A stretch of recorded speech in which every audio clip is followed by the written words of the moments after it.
Alors, bien le bonjour à vous, chers followers de la chaîne Foot dédié et bienvenue à cette autre production consacrée au DIN.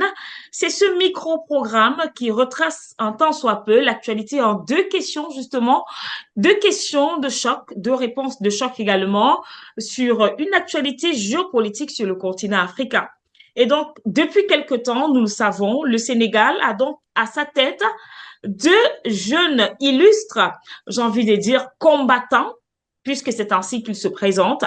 Il s'agit bien sûr du duo ou encore du tandem Diomaye Sonko. Et donc aujourd'hui, quelques temps seulement, quelques semaines seulement après leur installation et bien évidemment leur officialisation, il y a quand même des inquiétudes qui subsistent, des inquiétudes effectivement qui méritent d'avoir bien sûr droit de citer. Pour en parler donc aujourd'hui, nous sommes accompagnés de Talo Talo, l'Africain, le panafricain. Merci d'avoir accepté encore cette invitation. Bonjour, Madame Dedi, Princesse Dedi. Bonjour à tous nos fidèles téléspectateurs, téléspectatrices. Bonjour à l'Afrique, bonjour au monde et bonjour à nous, les sangophones, le swahilophone, le yorubaphone. Nous ne sommes pas des francophones ni des anglophones, comme j'ai l'habitude de le dire, et nous ne sommes ex-colonies de personne. N'acceptez jamais quand vous traitez d'ex-colonies parce que les Français n'acceptent jamais quand on les traite d'ex-colonies allemandes ou les États-Unis qui ont été dominés par les puissances occidentales n'ont jamais accepté aussi quand on les appelle des ex-colonies françaises, espagnoles, etc., etc. Donc, disons non. Merci. Alors, merci déjà d'avoir accepté cette invitation. La première question choc. C'est une question qui fâche et qui choque plus d'un panafricaniste qui n'accepte pas justement les vérités en face ou du moins d'affronter la vérité en face. Alors, nous savons tous que le tandem Touré au Moulin depuis quelque temps, avec notamment le président de la République, Diomaye Faye, qui a donc choisi pour ses premières fréquentations certains chefs d'État que nous savons, nous, panafricanistes, qui sont considérés comme les ennemis du développement africain, comme ceux-là qui veulent déstabiliser tous ces chefs d'État, en l'occurrence ceux de l'AES, qui pensent autrement, qui sont d'ailleurs sortis de la CEDEAO. Il s'agit bien sûr de Diomaye, qui est allé rencontrer son Excellence Alassane Ouattara, qui est allé du côté du Ghana, mais également aussi, on va le dire, du côté du Nigeria, où il y a une mission qui lui a été justement confiée, celle de causer avec ses frères de l'AES, que ces derniers retournent à la maison. Comment est-ce que vous pouvez interpréter cela, ou du moins, quel est votre point de vue sur sur ces différentes fréquentations de M. Diomaye? Mission impossible, Princesse Ndedi. Pour moi, je qualifie de mission impossible. Euh, le président, notre cher président, on l'appelle président parce que nous, les Africains du Sénégal, nous l'avons élu à la tête de ce pays et nous l'avons élu par rapport à ce qui s'est passé, c'est-à-dire qu'avant lui, il y avait un président qui travaillait pour la CEDEAO, c'est-à-dire pour l'Union européenne, pour la France, et qui a contribué à toutes les sanctions, qui a validé toutes les sanctions qui ont été prises contre les États de l'AES. Et ces sanctions, eh bien, nous, population du Sénégal, eh bien, nous avons été aussi impactés via ces sanctions. Comme vous le savez, Princesse Lady, que aussi le port du Sénégal, de Dakar, vit via les échanges avec le Mali, par exemple, en particulier. Et donc, lorsqu'ils ont pris des sanctions qui a frappé durement notre population du Sahel, eh bien, ça a frappé aussi notre population du Sénégal, ce qui était vraiment une idiotie, mais on comprend aussi par là que, eh bien, c'est bien l'aliénation qui a poussé ce président sortant qui est parti, et Macky Sall, et qui a subi. Et donc, c'est contre tous ces faits hein, que la population s'est levée. La population a sacrifié sa vie. Il y a eu des morts, Princesse Ndidi, des morts, plusieurs morts. Il y a eu des blessés. Il y a eu des gens qui ont été qui ont été placés en prison juste par rapport à leur opinion parce qu'ils veulent que le Sénégal, notre cher patrie, le Sénégal, soit libre. Les gens, voilà, cette monnaie qui nous a réduits en esclavage. Notre population s'est levée aussi pour pouvoir demander à ce qu'on chasse l'armée française, cette armée française dont la présence sur entre autres, non seulement à Dakar, mais en particulier sur, comment on appelle, l'île de Gorée. L'île de Gorée, qui est un endroit où les Occidentaux déportaient nos ancêtres. C'est-à-dire que la présence des armées occidentales là-bas veut dire quoi? Veut dire qu'ils disent que nous, vous n'êtes pas libres. C'est ça qu'ils... Parce que, comment vous pouvez imaginer, Princesse Dédé, que le criminel reste sur le lieu du crime et c'est lui qui surveille? Ça veut dire quoi? Ça veut dire qu'il continue le crime. C'est exactement de ça qu'il s'agit. Donc, la population du Sénégal s'est levée, a donné sa vie pour qu'aujourd'hui, Diomaye Faye soit élu. Et encore, nous ne contestons pas son élection, parce que normalement, c'était Sonko qui devait être élu. Mais vu que la France a tout fait pour que Sonko ne soit pas élu, eh bien, Sonko lui a laissé la place pour qu'il soit élu. Donc, nous ne comprenons pas, nous, peuple africain, nous, peuple du Sénégal, nous ne comprenons pas ce qu'il a commencé à faire en allant voir ceux qui collaborent avec l'ennemi, à savoir la Mauritanie, comment on appelle, la Gambie, et maintenant, on le voit Côte d'Ivoire. Voilà, Guinée-Bissau, Côte d'Ivoire. Et puis, et la Guinée-Bissau. Et puis, il a encore d'oser dire qu'il va négocier pour que ces États qui ont brisé la chaîne du colonialisme, la chaîne de l'esclavage, puissent revenir dans la CEDEAO. Je pense que lui, il aurait été sage si vraiment il est panafricain. Nous ne sommes pas là pour l'insulter. Nous sommes là en tant que panafricains pour le conseiller. S'il aurait été vraiment resté vraiment défendant la cause panafricaine, même s'il partait là-bas, il aurait dit, écoutez, je vous ai entendu, mais comme l'a dit d'autres déjà, je vous ai entendu, vous m'interpellez pour aller faire en sorte qu'ils reviennent, mais vous savez qu'ils avaient été chassés. Dire la vérité, parce qu'à un moment donné, il faut dire la vérité, il faut s'assumer. On ne va pas, à ce niveau-là, commencer à faire de la politique politicienne. Cette politique n'a jamais marché. Tous les présidents qui ont essayé de pouvoir dire on s'engrandit, c'est-à-dire qu'ils veulent être en calibre fourchant, à cheval entre le mal et le bien, ils ont échoué. Ils ont été vomis par le peuple africain. Et donc, si Diomaye Faye continue sur cette voie, il va être vomi par le peuple africain aussi. D'accord. Alors, nous parlons de Diomaye Faye, c'est un tandem, c'est un duo. De l'autre côté, il y a également Sonko Ousmane qui a fait venir Monsieur Mélenchon de la France insoumise. C'est vrai que d'un côté, il y en a les panafricanistes, si vous voulez, vous permettez l'expression de droite, parce que eux, ils se revendiquent être des panafricanistes de gauche. Donc, ceux de droite estiment que c'était pas la peine de faire venir, de ramener un Français dans les affaires africaines pendant que nous sommes en train de chasser la France. Donc, c'est une question à deux volets. Et la seconde question, le deuxième volet de la même question, est bien sûr ceux qui voient déjà une fissure entre les deux amis d'hier. Parce que les objectifs sont diamétralement opposés. Il y a un qui voudrait continuer avec la France, même s'il faut sortir du CFA.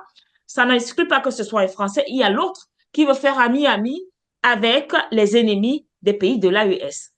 Lors de la venue de ce qu'on appelle Mélenchon, qui est un criminel, je vous le démontrerai très rapidement ici, encore plus pire même que Macron, parce qu'il s'attaque à notre culture quand il nous appelle des francophones. Quand il était arrivé à Kinshasa, nous avons entendu, sauf erreur de ma part, Madame Dédi, lui dire qu'il a été invité par Sonko, si je ne me trompe pas. Et Sonko d'ajouter que c'est parce que lui, son parti a été un soutien du PASTEF tout au long de tout le processus. Ouais. Mais Madame Dédi, qui des panafricanistes, des chaînes de télévision panafricaines, de vous, Madame Dédi, Princesse Nédi, qui de ce côté-là, comparé à ces occidentaux, c'est-à-dire la France, Mélenchon, avait soutenu la cause de Sonko et de Diomaye Faye. De plus, qui on devait attendre que Sonko puisse inviter en premier lieu? Quand je dis Sonko, c'est-à-dire avec son tandem, c'est-à-dire avec Diomaye Faye. N'est-ce pas nous les panafricanistes? N'est-ce pas nous les panafricains qui devaient inviter en disant que voilà le résultat de votre travail. Venez maintenant, on va célébrer. Venez maintenant, on on va se tenir main dans la main pour pouvoir faire en sorte d'arracher, parce qu'on n'a pas encore commencé l'indépendance du Sénégal, c'est-à-dire d'arracher. On n'a même pas fait un centième de ce qu'a fait le Burkina Faso, ni ce qu'a fait le Mali.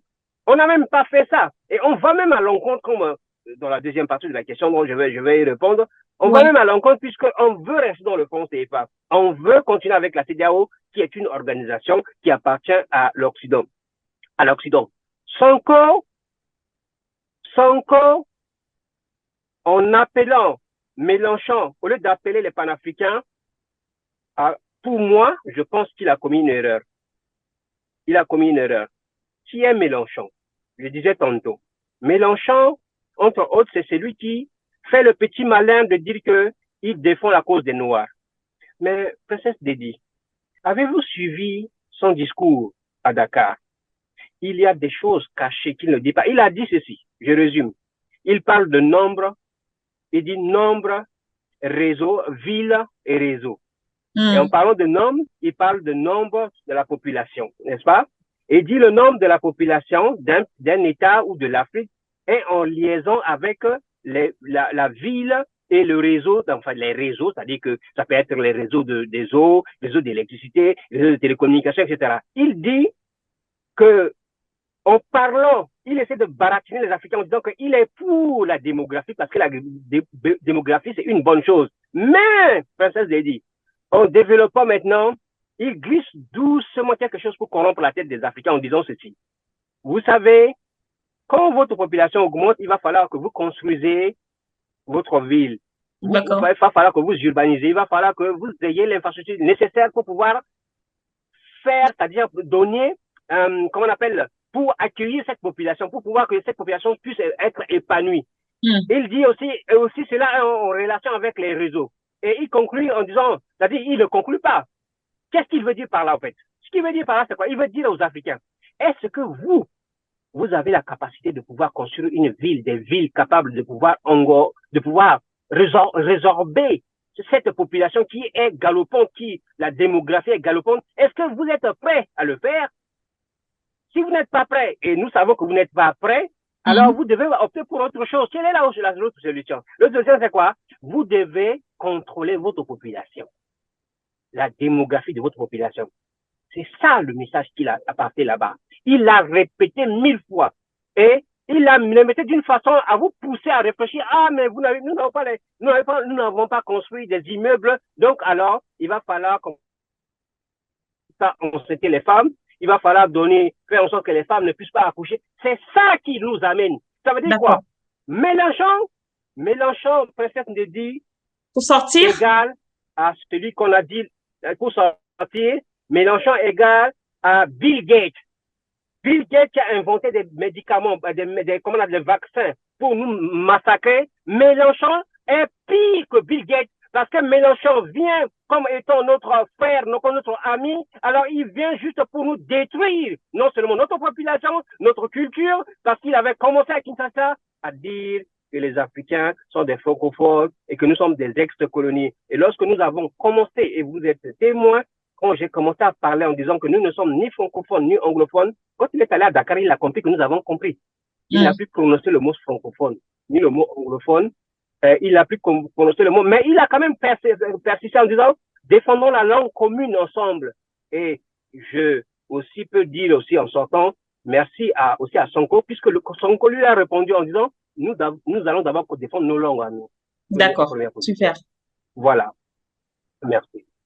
Alors, pour ressortir une information qui vient donc de tomber, ce ne sont plus des supputations parce que finalement, la CEDEAO entend, on va le dire, créer une commission de médiation pour faire revenir et le Mali et le Burkina Faso et bien évidemment le Niger au sein, bien sûr, de cette institution tant critiquée, une institution rejetée par plus d'un panafricaniste aujourd'hui et par plus d'un Africain, il faut le dire déjà, compte tenu des échecs essuyés face, bien sûr, à la fameuse question sur le retrait ou encore, on va le dire, la possible intervention militaire qui avait d'ailleurs été soutenue par plus d'un chef d'État, parmi lesquels Alassane Dramane Ouattara.